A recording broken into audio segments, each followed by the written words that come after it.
In this paper, we identified 10 of the biggest issues that Congress is going to have to resolve if it's going to get ESEA reauthorization across the finish line.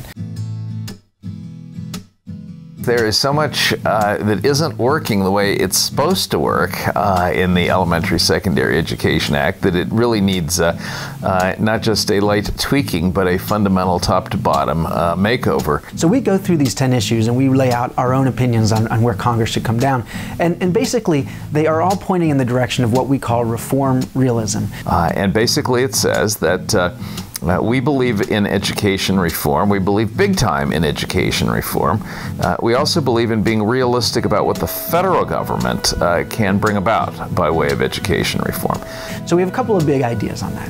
One is this focus on what we're calling tight-loose. So tight on what students are expected to know and be able to do, loose on how states and districts get them there. In 2001, I think with good intentions, they just got it backwards.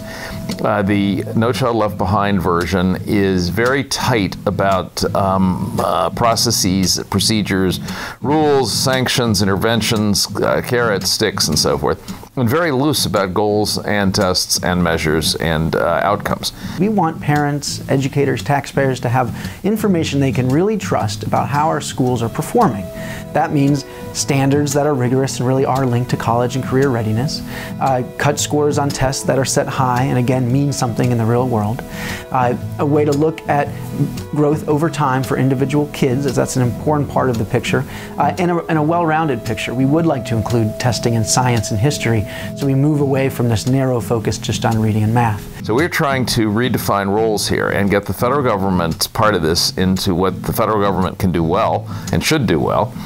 And leave to states and districts and individual schools and teachers and parents the many, many, many decisions that they are far better equipped to make about how to operate schools and school systems. But that's pretty much where we would stop. Once states rate schools, and they can, in our view, do it however they like, A to F grades, something else, that should be all the federal government mandates. They should not mandate real accountability in terms of requiring specific interventions in low-performing schools. We certainly don't think the federal government should get involved in mandating certain teacher credentials. The comparability idea, while appealing, we think could be a disaster if tried to mandate from the federal government. And we certainly support some moves to expand flexibility however we can. The other thing that we support is a move away from formula programs with a lot of mandates and more towards competitive programs with incentives. So basically carrots over sticks.